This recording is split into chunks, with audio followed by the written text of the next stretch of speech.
à tous et bienvenue sur Orgue en campagne. Aujourd'hui, on commence avec la crèche puisque c'est l'épiphanie et nous allons mettre les rois mages qui sont présentés dans l'église, je vais vous montrer. Donc dès le jour de Noël, j'ai créé ce beau décor avec les rois mages que j'ai restaurés, ces deux-là. Le troisième est parti encore en restauration parce qu'il s'était recassé. Et ce petit-là, c'est celui de l'église Saint-Étienne de Port-sur-Saône, de l'ancienne crèche. Donc sans perdre plus de temps, je vais aller chercher les rois mages et les installer dans la crèche. Donc sans perdre plus de temps, je vais aller chercher les rois mages et les installer dans la crèche. Donc je les amène déjà les trois et puis j'en ferai avec ça. Et voici. Donc en fait, il faut savoir que même si c'est celui de l'ancienne crèche, en fait, c'est le même modèle que notre crèche à nous. Les moules à l'époque, c'était les mêmes.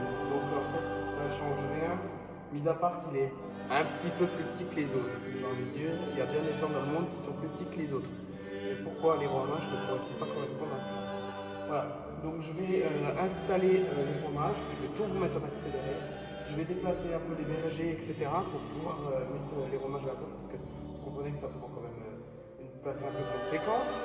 Et donc il faut qu'on les voit aussi, les rois mages, pour qu'ils soient bien exposés pour que les gens les voient parce qu'ils ont été restaurés. C'est important pour les fidèles de le voir.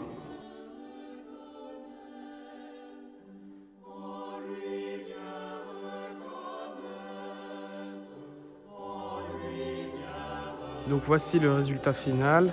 Le berger là qui était à la place de Melchior est parti un peu plus loin. Balthazar est, vous voyez, plus petit, mais c'est pas si choquant que ça au final.